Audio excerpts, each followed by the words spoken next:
बोलो जयकारा बोल मेरे श्री गुरु महाराज की जय। सौभाग्यशाली गुरुमुखो, भाई बुद्धू हाथ जोड़कर कहने लगा कि हे नाथ, मेरी लाज आपके हाथ है।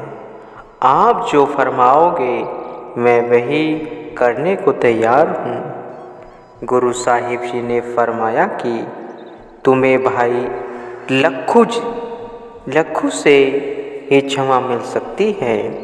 हम उसके कहे में कोई बदलाव नहीं कर सकते। भाई बुद्धू दिल में नर्मता धारण करके भाई लक्खू के घर गए और उनके चरणों में गिरकर क्षमा मांगी। उन्हें विनती करके अपने घर ले जाकर तरह तरह के पकवान परोसकर भोजन करवाया।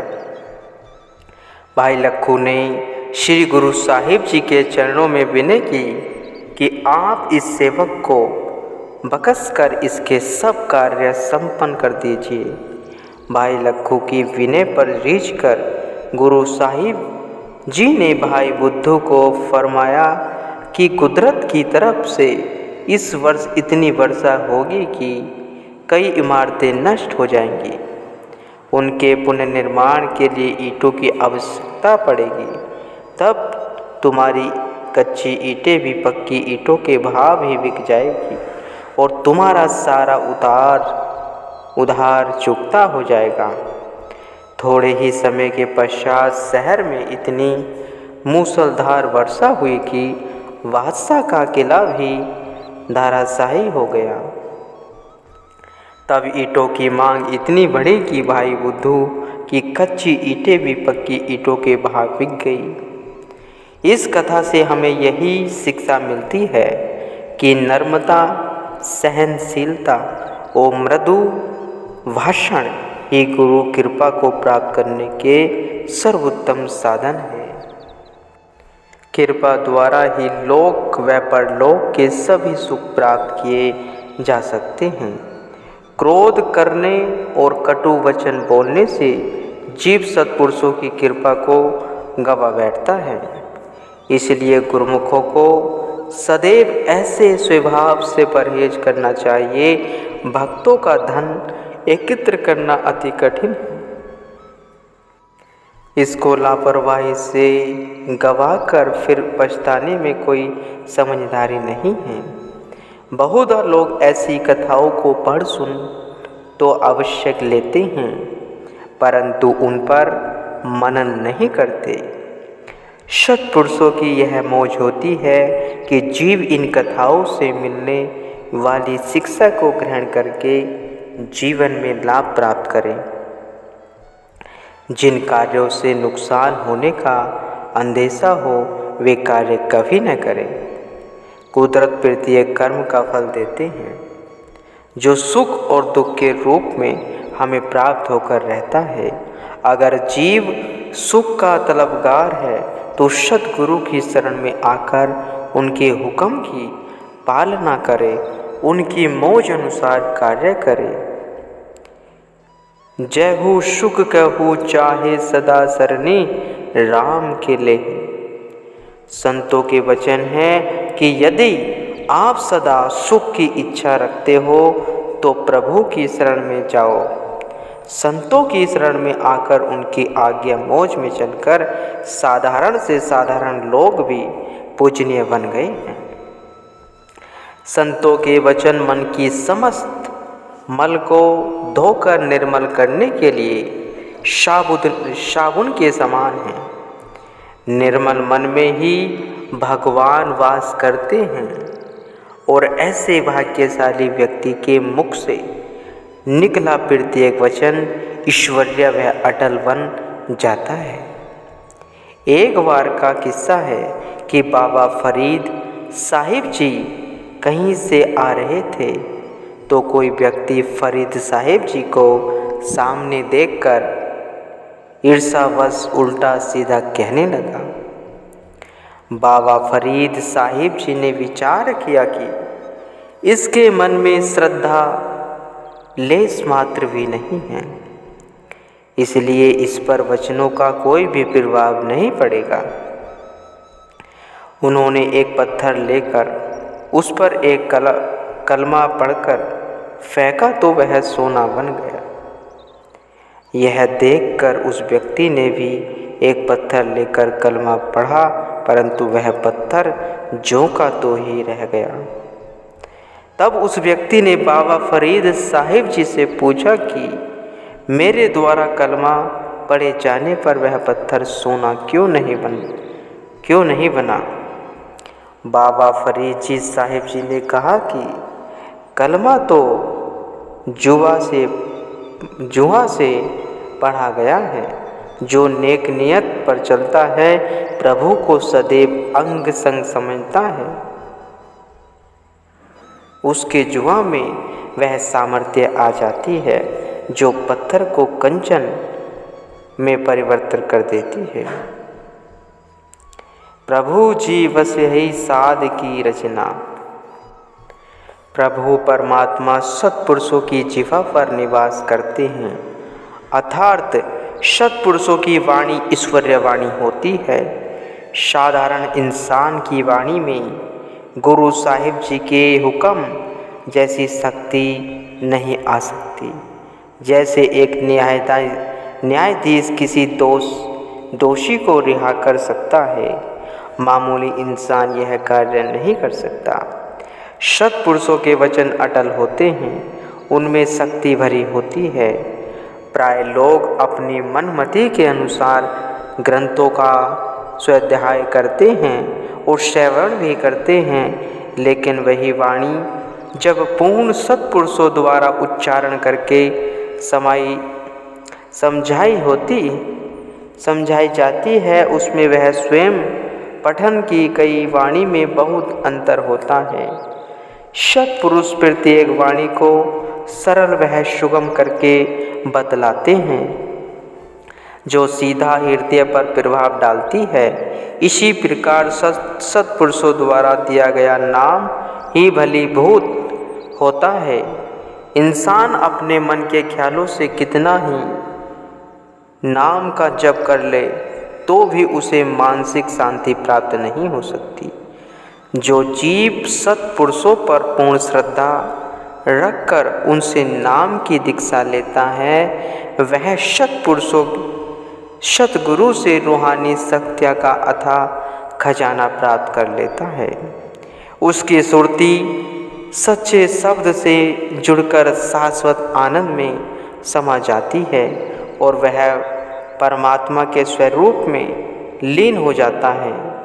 जिस प्रकार एक डिब्बी में बहुमूल्य हीरे जवाहरात हों और दूसरी डिब्बी में कंकर भरे हों, डिब्बियाँ बाहर से देखने में चाहे एक जैसी हो तो भी हीरे वाली डिब्बी का मूल्य तो करोड़ों रुपए का, जबकि कंकरों से भरी डिब्बी के बदले में कुछ कौड़ियाँ भी न मिलेंगी।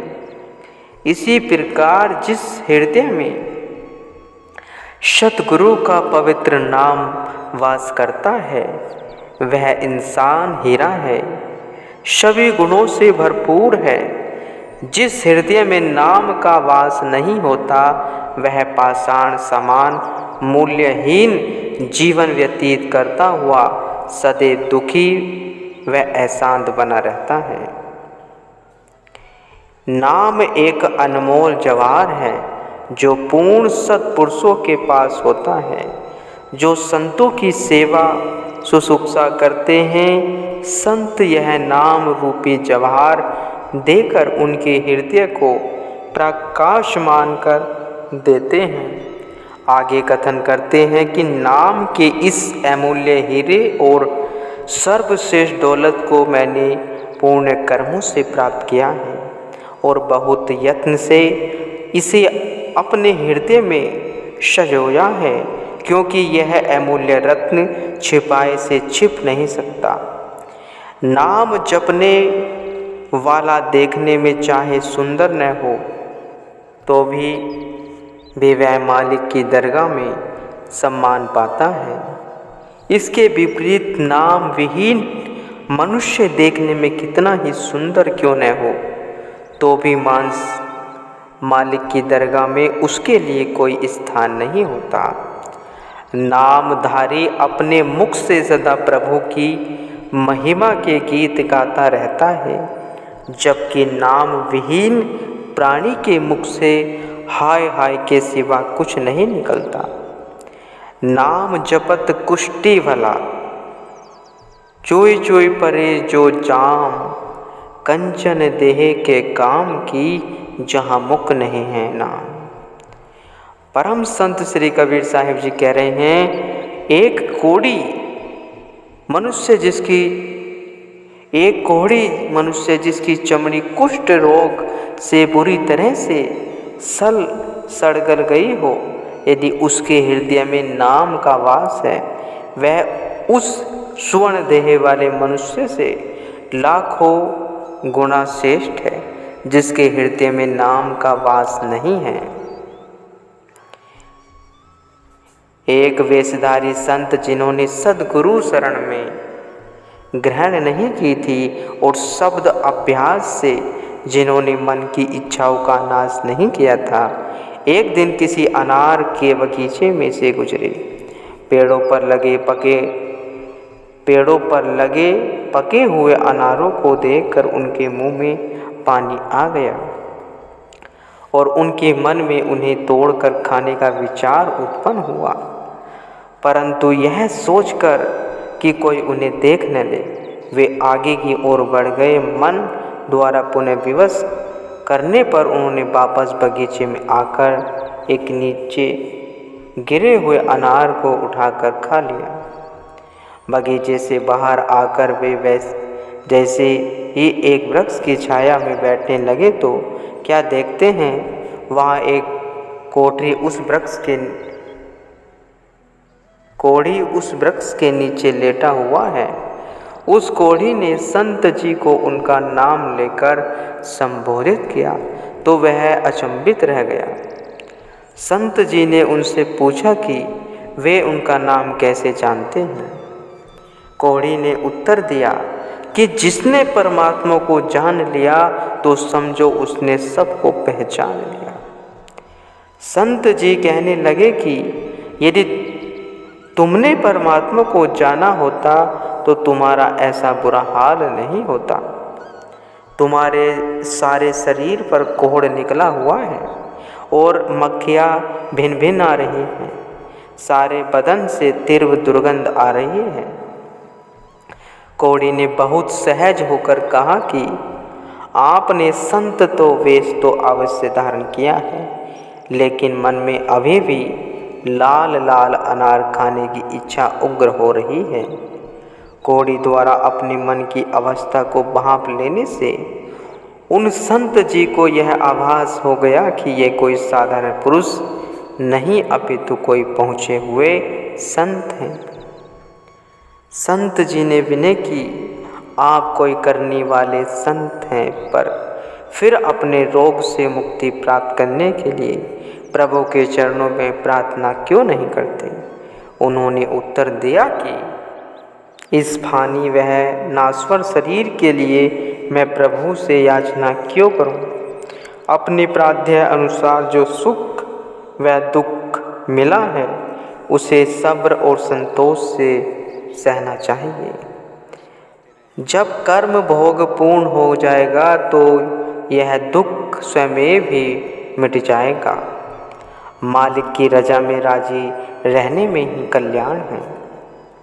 अभी वे दोनों इस प्रकार बातचीत कर रहे थे कि एक लकड़हारा उधर आया और उन दोनों से कुछ ही दूरी पर लकड़ियां जलाकर भोजन बनाने लगा। जैसे जैसे उन लकड़ियों का धुआं उस कोढ़ी के शरीर को लगता गया, वैसे वैसे ही उसका चर्म साफ होने लगा। कुछ ही पल में उसकी काया कंचन के समान चमकने लगी। यह अचंबा देखकर वेशधारी संत जी कोढ़ी के चरणों में नतमस्तक हो गए और कहने लगे कि वास्तव में सुख व दुख प्रभु के हाथ में ही है। वे चाहे तो एक पल में ही रोगी के सब दुखों का निवारण करके उसे निरोग कर सकते हैं। यह सब करामात नाम का सुमरण की है। इसलिए जीव को सदैव हर श्वास में नाम का जाप करना चाहिए। यह ध्यान रखना चाहिए कि भूल कर भी ऐसा कर्म न हो जाए जिसके लिए बाद में पछताना पड़े। जीव को सत व असत की परख भजन सिमरन करने से ही होती है। भजन से ही जीव की अंतर्दृष्टि खुलती है। गुरुमुख हो।